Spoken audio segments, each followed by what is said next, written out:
Il faut que tu prophétises encore sur un grand nombre de peuples et de nations et de langues et de rois.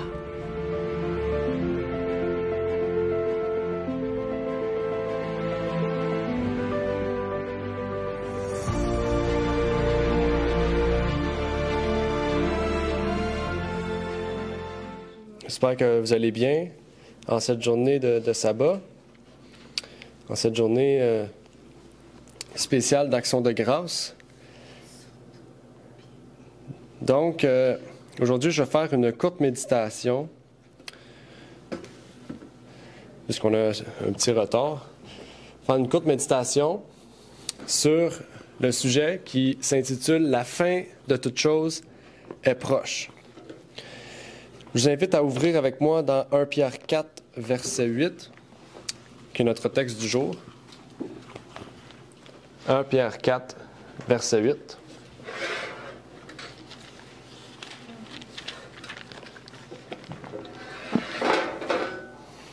« 1 Pierre 4, verset 8. » C'est verset 7, désolé. « Au reste, la fin de toute chose approche.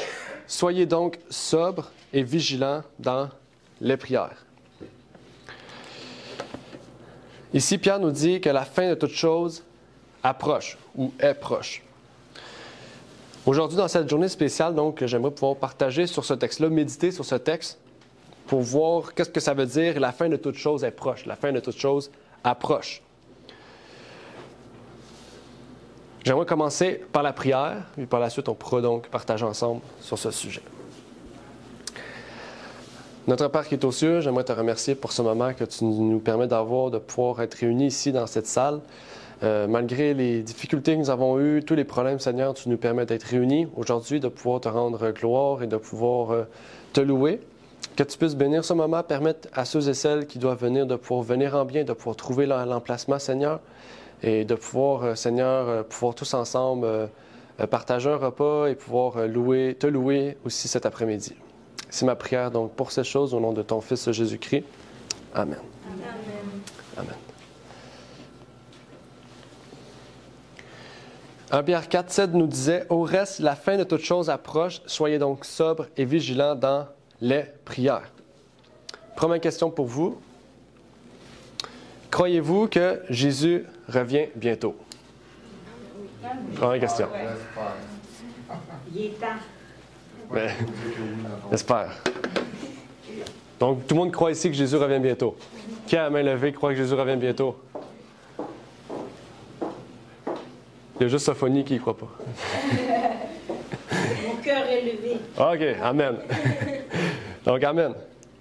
Deuxième question. Croyez-vous qu'on peut trouver... croyez-vous que nous pouvons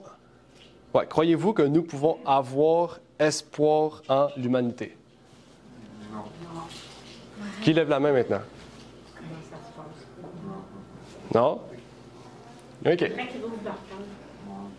C'est pas une question piège. C'est juste pour voir si vous auriez dit oui. Oui. Mais en fait, ici, si vous aviez dit oui aux deux, il y aurait un souci. Parce que, en fait, si on donne espoir, si on croit à l'espoir en l'humanité, dans le sens qu'on donne espérance en l'humanité, en ce que nous réserve l'avenir, ou ce que nous réserve les humains dans l'avenir, eh bien, on ne peut pas avoir confiance en Jésus. Hein, parce qu'on croit que ce que l'avenir nous réserve humainement parlant, c'est bien, c'est positif. En fait, si vous avez répondu oui à la première question et non à la deuxième, vous avez répondu comme la parole de Dieu nous dit de répondre. Dans Matthieu 24, versets 35 à 37. Matthieu 24. Si vous n'avez pas de Bible, il y a des Bibles en arrière, vous pouvez en prendre gratuitement. Matthieu 24, versets 35 à 37. Est-ce que vous y êtes? Matthieu 24, versets 35 à 37 nous dit « Le ciel et la terre passeront, mais mes paroles ne passeront point. Pour ce qui est du jour et de l'heure, personne ne le sait, non pas même les anges du ciel, mais mon Père seul. Mais comme il en était au jour de Noé, il en sera de même de la venue du Fils de l'homme. » Verset 34 nous dit « Je vous dis en vérité, cette génération ne passera point que toutes ces choses ne soient arrivées. Le ciel et la terre passeront, mais mes paroles ne passeront point. Donc, il va arriver un temps où tout ce qui est physique, du monde physique, la terre, le ciel et la terre vont passer, mais la parole du Seigneur ne passeront jamais. Donc, on comprend par cela que la parole de Dieu est éternelle. La parole de Dieu est éternelle. OK? Parce que la parole de Dieu, ce n'est pas juste dans un livre où c'est écrit noir sur blanc. Okay? La parole de Dieu, ça vient de l'Esprit de Dieu. Cette parole-là, ça vient de l'Esprit de Dieu. Donc, même si demain, vous n'avez plus de Bible, bien, vous pourrez connaître la parole de Dieu par son Esprit. C'est quand même grand de se dire que, en fait, tout ce qui est physique, tout ce qu'on connaît maintenant va disparaître, mais tout ce que Dieu nous laisse perdure éternellement. Parce que c'est plus grand que la physique. La parole de Dieu, c'est plus grand que la physique. Et c'est de là que c'est important de pouvoir comprendre que si on met confiance en l'humanité, tout en sachant que le ciel et la terre passera, mais qu'on ne met pas confiance en savoir que Jésus revient bientôt et dans ses paroles, eh bien, on commet une grave erreur. Parce que Jésus a dit que la confiance dans laquelle on va mettre, bien, elle va se dissoudre. Mais Dieu dure à jamais.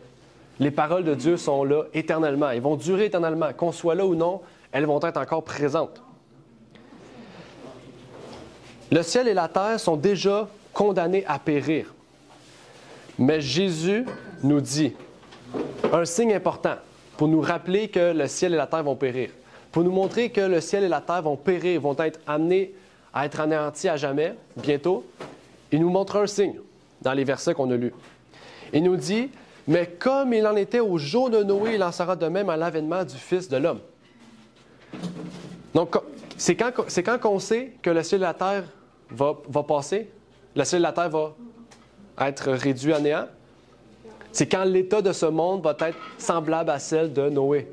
Est-ce que vous vous rappelez, qu'est-ce qui s'est passé à l'époque de Noé? Qu'est-ce qu'il y avait à l'époque de Noé de spécial? Il y avait quoi? Le déluge. Le déluge, oui, bien, effectivement. La terre était corrompue. La terre était corrompue. Oui, ça c'est... Ouais. Très bon résumé de la situation. La terre était corrompue. Même Genèse dit que tout ce que l'homme pensait, tout ce que l'homme imaginait, OK, était méchant, tourné vers le mal. C'est grave, là. C'est-à-dire que les nouvelles technologies que l'homme pensait à l'époque de Noé, parce qu'il y avait des technologies qui ont disparu à travers le déluge, hein? Tout ce qui est arrivé à l'époque de Noé, pour détruire l'homme ou pour penser en faire le bien, c'était méchant. Okay? C'est grave là, pour dire que tout ce que l'homme pensait à l'époque de Noé était mal, tourné vers le mal. Puis on va se retrouver dans cette même situation aujourd'hui. Okay? Est-ce que ça veut dire que tous les hommes étaient mal? Non. Hein? Mais tous les hommes qui n'étaient pas dans le Seigneur étaient tournés vers le mal. C'est-à-dire que ceux qui sont dans le Seigneur devraient être tournés vers le bien, les choses célestes, les choses éternelles. C'est quoi les choses éternelles qui ne passent pas? C'est la parole de Dieu. Donc, si on est tourné dans la parole de Dieu, bien ça va se refléter dans notre vie, hein? Sur notre caractère, notre extérieur, notre façon d'être socialement. On va aimer notre prochain de la même manière qu'on aime la parole de Dieu. Il y a beaucoup de choses qu'on va développer que le monde ne va pas développer, en fait, qui vont détruire de plus en plus. Le niveau moral va baisser à un niveau, mais celui des chrétiens devrait augmenter. Donc, on a déjà répondu à la question. Que se passe-t-il à l'époque de Noé? Et un peu plus loin, au verset 38 et 39 de Matthieu 24, si vous êtes encore là, la Bible nous dit « Car de même qu'au jour d'avant le déluge, les hommes mangeaient et buvaient, se mariaient et donnaient en mariage, jusqu'au jour où Noé entra dans l'arche, c'est-à-dire jusqu'à la dernière minute, jusqu'à la dernière fin de la porte de la grâce, et qu'ils ne connurent rien jusqu'à ce que le déluge vint et les emporta tous, et il en sera de même au jour de la venue du Fils de l'homme. » Qu'est-ce qu'il faisait? On a parlé de choses terribles qui se passaient à l'époque de Noé. Mais ici, on rajoute, ils mangeaient, ils buvaient. OK? Ils étaient intempérants, en fait. OK? Ils étaient intempérants. OK? Ils se mariaient et donnaient en mariage. Aujourd'hui, les gens, c'est ça qu'ils veulent. Ils recherchent le mariage. Pas comme quelque chose de sacré, OK? Mais comme une chose plaisante. C'est le fun. OK? Tantôt, on a parlé du taux de divorce au Canada. Vous vous rappelez, en 2022, c'est quoi le taux de divorce au Canada? C'est 55 %.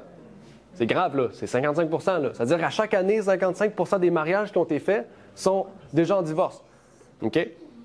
Puis vous savez combien ça coûte généralement les mariages aujourd'hui? OK? C'est cher, là. Il y a du monde, 100, 200. Je connais quelqu'un, ça lui a coûté 300 000 faire le mariage, OK? Sur un gros bateau, hélicoptère. Dis-toi que l'autre année d'après, tu es déjà divorcé. Tu sais, puis tu n'as pas fini de payer, là. OK? OK? C'est pour vous dire, l'État, là, c'est grave, là. OK? C'est pas tout le monde qui est comme ça, bien sûr. C'est pas tout le monde qui a 300 000 à investir dans un mariage. Mais même 10 000, 15 000, 20 000, pensez-y, c'est beaucoup d'argent, là. OK? Qu'est-ce que Dieu pourrait faire avec cet argent-là? OK?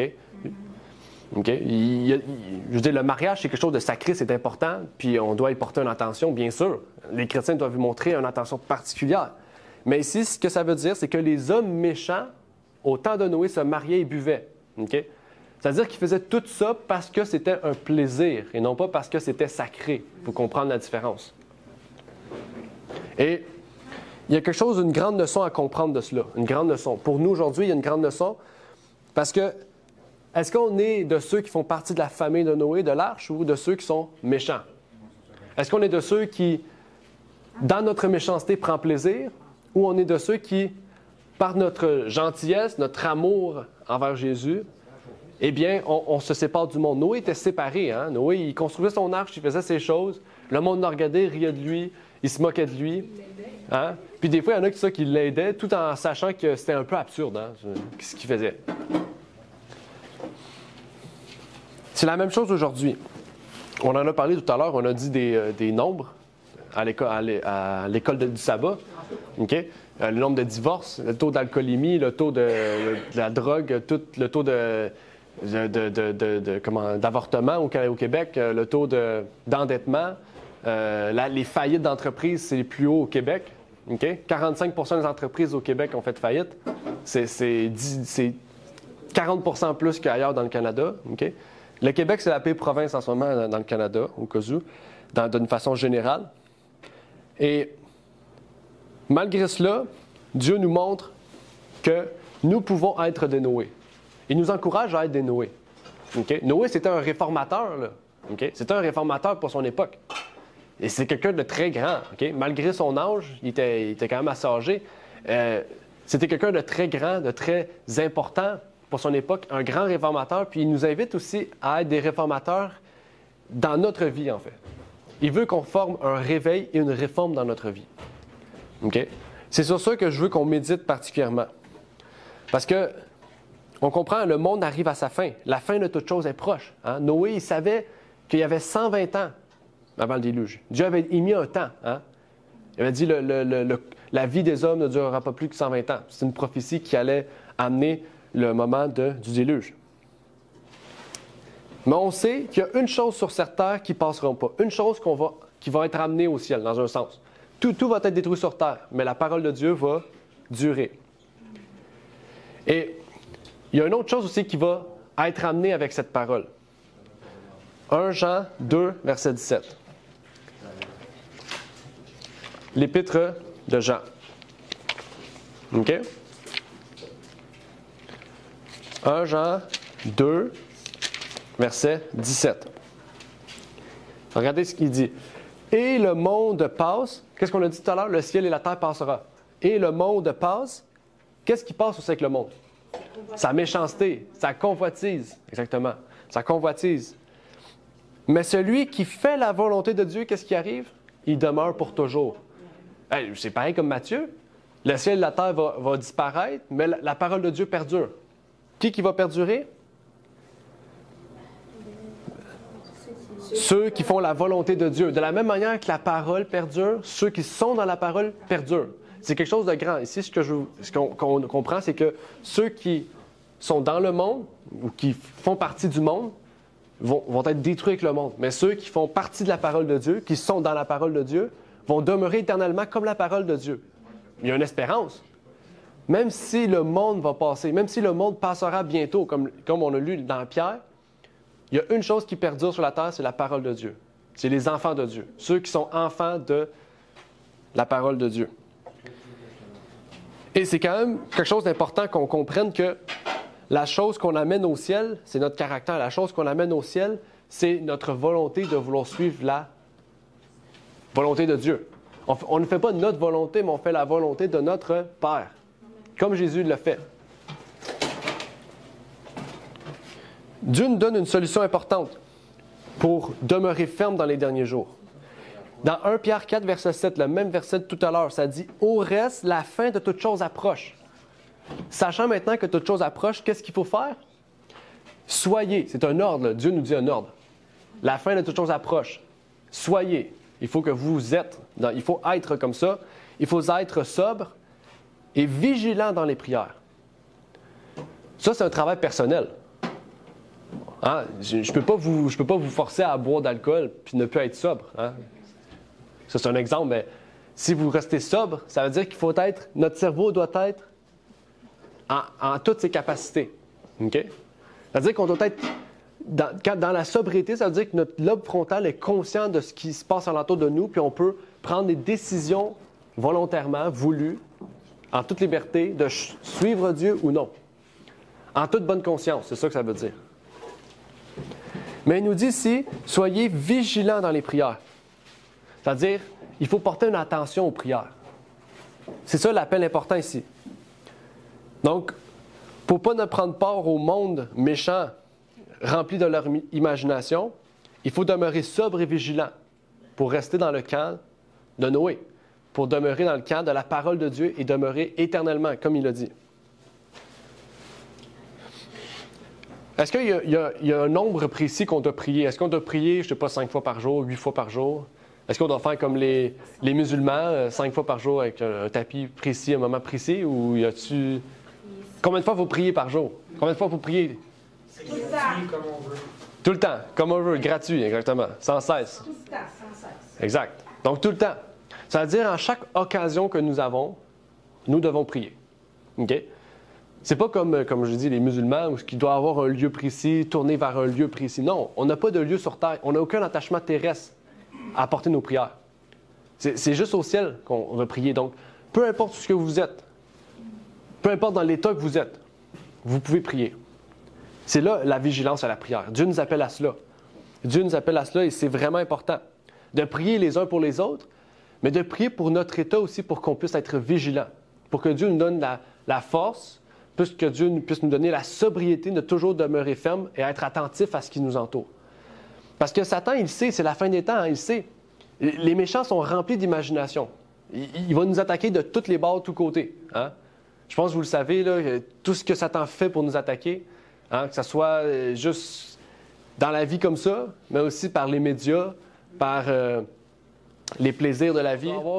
Être attentif à tout, à être sobre à tout, à être prêt à faire attention aux choses, pour être attentif aux choses de l'ennemi, ou ce que Satan nous attaque pour, justement, nous détruire. Hein? Satan, c'est juste ça qu'il fait. Il veut juste nous enlever du camp pour nous emmener dans l'autre, dans son camp. OK? Puis là, on peut se dire, oui, bien, on se fait attaquer de partout, c'est facile pour Satan. Mais c'est facile pour nous aussi. On a la parole de Dieu. Dieu nous a donné 2 conseils, à être sobre puis prier. Si vous faites ça, vous allez être en sécurité. Mais il faut que ce soit une décision personnelle. Là, je vous le dis, mais demain, si vous faites à votre tête, moi, c'est pas moi, je suis pas votre boss. C'est Dieu votre boss. Moi, je lis ce qui est écrit. Hein? Je vous transmets une information. Et Dieu veut faire quelque chose avec nous spécial. Il veut faire une union spéciale avec nous. Il veut faire une union spéciale.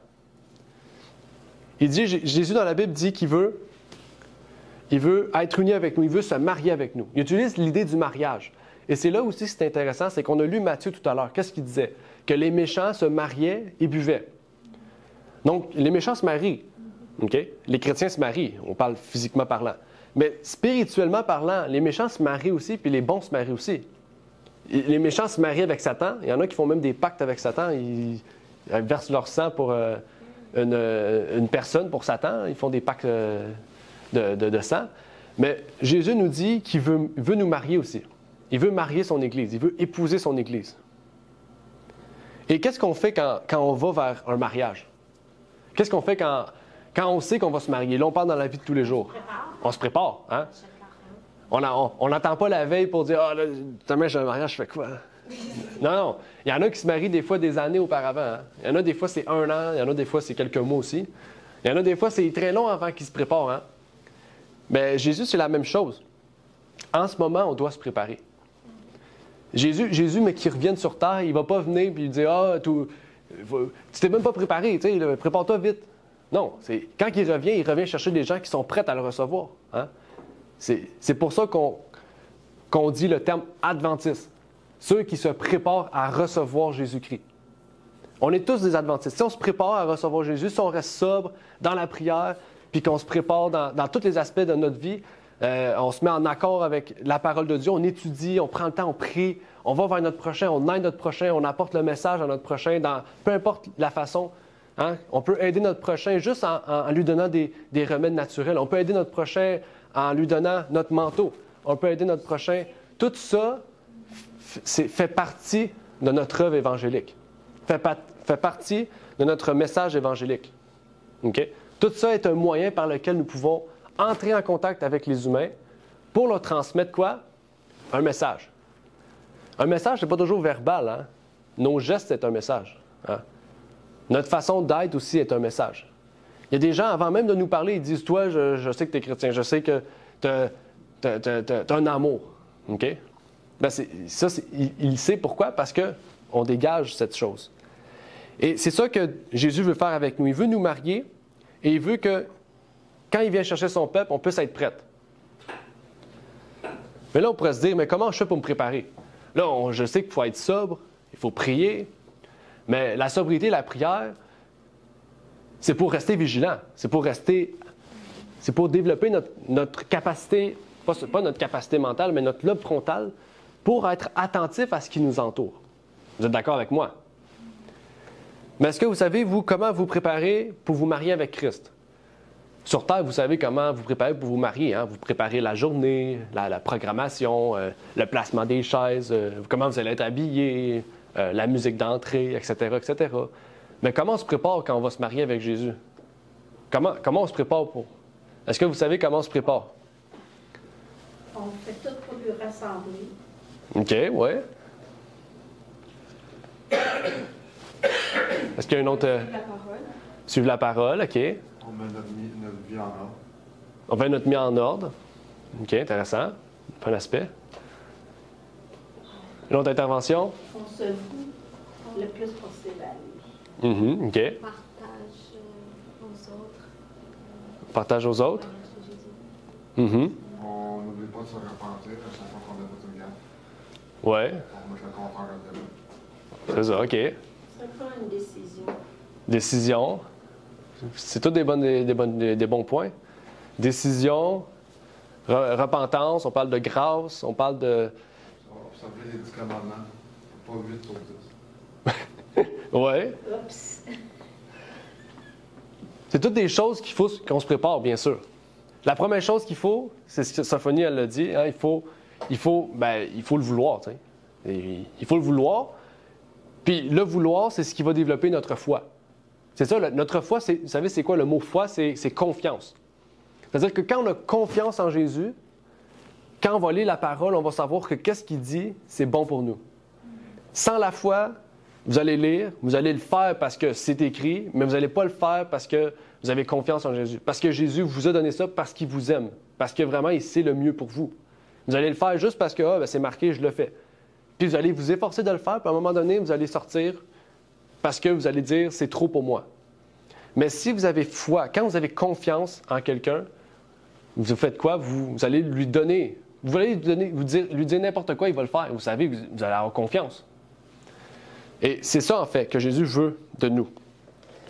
Il veut qu'on puisse avoir confiance en lui, et c'est de là que notre espérance en son retour va être en nous, nous pousser à nous préparer.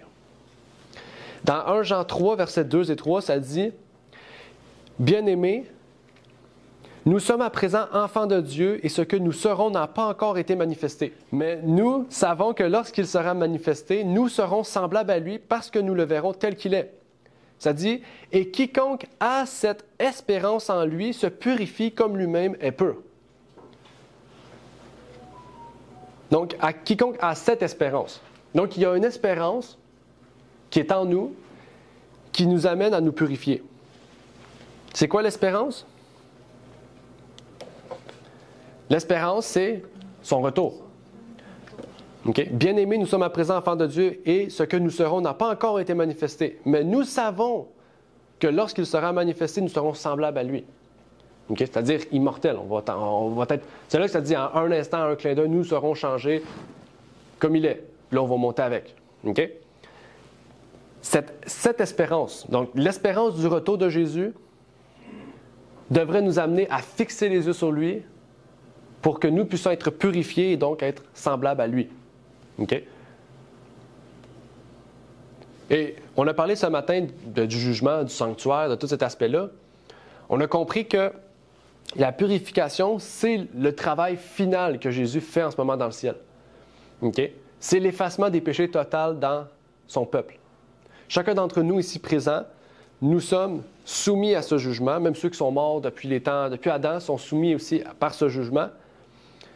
Mais nous, on a la chance aujourd'hui que, qu'en sachant ces choses, nous pouvons être changés. Nous pouvons vouloir espérer en son retour et être purifiés. Si nous espérons voir le Christ, il nous faut être purifiés, être transformés. On parle souvent du baptême de feu, du baptême du Saint-Esprit. Ce baptême de feu qui est la réception du Saint-Esprit ne peut être fait que sur des gens qui désirent se préparer à recevoir et à voir Jésus-Christ. Et il y a quelque chose d'intéressant. Tout ce qui est né de Dieu, qu'est-ce qui arrive? Triomphe, OK, exactement. Dans 1 Jean 3, verset 9, ça nous dit « Quiconque est né de Dieu ne commet point le péché. Parce que la semence de Dieu demeure en lui et il ne peut pécher parce qu'il est né de Dieu. » Donc, nous devons naître de nouveau. La nouvelle naissance, c'est naître en Dieu. Et naître en Dieu, c'est ne plus pécher. Est-ce que ça veut dire que même peu importe ce qu'on fait, on ne pêche plus? Parce qu'il y en a qui, en lisant ce texte-là, il y en a qui disent que c'est une fois sauvé, toujours sauvé. Ah bon, là, on est nés de nouveau, donc on ne pêche plus. C'est fini. On est correct jusqu'à la fin. Non, là, ça dit que, vu qu'on est né de Dieu, si on demeure en lui, si on prie, si on reste vigilant, okay, Dieu est juste pour nous pardonner. Ça veut dire que Dieu est juste de nous rendre toujours parfaits. Okay? Jésus, est-ce qu'il a arrêté de prier parce qu'il était en Dieu? Non. C'est la prière qui faisait en sorte qu'il restait toujours en Dieu et qui lui permettait de demeurer droit, ça veut dire parfait aux yeux de Dieu. Dieu nous invite à la même chose. Tout comme Jésus nous a donné l'exemple. Si chaque jour nous renouvelons l'Esprit de Dieu en nous, nous serons une plante grandissante. Il a comparé ici la nouvelle naissance à une plante. Hein? Si vous arrêtez de nourrir votre plante, de lui donner de l'eau, elle meurt la plante. Il faut que chaque jour nous puissions renouveler l'Esprit de Dieu en nous. C'est un travail continuel. Ceux qui font ça vont recevoir l'Esprit. Parce qu'en faisant cela, leur désir, leur espérance du retour de Jésus est une preuve. C'est ça les fruits, en fait. Les fruits, ils vont être repoussés par la suite avec les autres, hein? Aider notre prochain, etc. Et vraiment, je pense que c'est un encouragement qu'on a aujourd'hui, dans le moment de la fin, puisque la fin de toute chose est proche. Dieu veut que notre corps, notre âme, notre esprit puisse rester sobre et vigilant. J'aimerais terminer par une citation de la tragédie des siècles qui nous dit « Étant donné que la loi est sainte, juste et bonne, qu'elle est une expression écrite des perfections divines, un caractère formé à l'obéissance à cette loi sera saint. Or, Jésus-Christ a été un exemple parfait de ce caractère. Jésus dit, « J'ai gardé les commandements de mon Père. J'ai fait toujours ce qui lui est agréable. » Ses disciples doivent donc devenir semblables à lui, c'est-à-dire formés par la grâce de Dieu des caractères conformes aux principes de sa sainte loi. Telle est la sanctification selon les Écritures. Un travail continuel sur nous-mêmes. Okay? Dieu nous invite à un travail continuel sur nous-mêmes. J'aimerais terminer par une question. Une question personnelle à chacun d'entre vous. Souhaitez-vous vous marier avec votre Seigneur? Souhaitez-vous épouser Jésus-Christ dans votre vie? Qui désire, à main levée, se marier avec Jésus-Christ? Amen. C'est une bonne nouvelle. Donc, j'espère que cette méditation a pu toucher votre cœur, a pu permettre que chaque personne ici présente veut et voudra toujours suivre la parole de Dieu. Et donc, si vous voulez suivre la parole de Dieu, bien, il vous faut la parole de Dieu. Donc, si vous n'avez pas de Bible, en arrière, il y a des Bibles gratuites. Vous pouvez en prendre. OK? C'est gratuit, n'ayez pas peur. C'est le pain de vie. Il y a pas la meilleure nourriture que vous pouvez avoir, c'est pas celle qu'on va prendre dans quelques minutes, c'est celle-là. Donc, prenez-la, c'est gratuit. Puis, si on n'en a plus, bien, on ira en acheter d'autres, puis on va vous l'apporter chez vous si vous voulez. Vraiment, ça nous fera plaisir. Donc, on va conclure par la prière, puis par la suite, eh bien, ça sera la prochaine étape. Notre Père qui est aux cieux, j'aimerais te remercier pour ce moment de partage que tu nous as permis d'avoir, de pouvoir partager sur ce sujet intéressant. Que tu puisses, Seigneur, développer en nous ce caractère semblable à celui de ton Fils, que tu puisses nous permettre de toujours mieux comprendre, rechercher à comprendre ta parole et à pouvoir explorer ces différents sujets, Seigneur. Que tu puisses nous permettre de prendre de ce pain de vie, Seigneur, quotidiennement, que nous puissions prier, Seigneur, quotidiennement, que nous puissions rester sobres pour veiller face au lion, Seigneur, face à Satan qui nous attaque de tous bords, de tous côtés, Seigneur, et que tu puisses nous permettre d'avancer par la foi, parce que la foi est ce qui nous rendra victorieux sur le monde, Seigneur. C'est ma prière pour ces choses au nom de ton Fils Jésus-Christ. Amen. Amen. Merci d'avoir écouté cette vidéo. Si vous désirez rejoindre l'œuvre au Québec, veuillez nous contacter par email à asjh1889 de Terrebonne @gmail.com et via Facebook à @asjh1889 de Terrebonne. Merci à vous et que Dieu vous bénisse.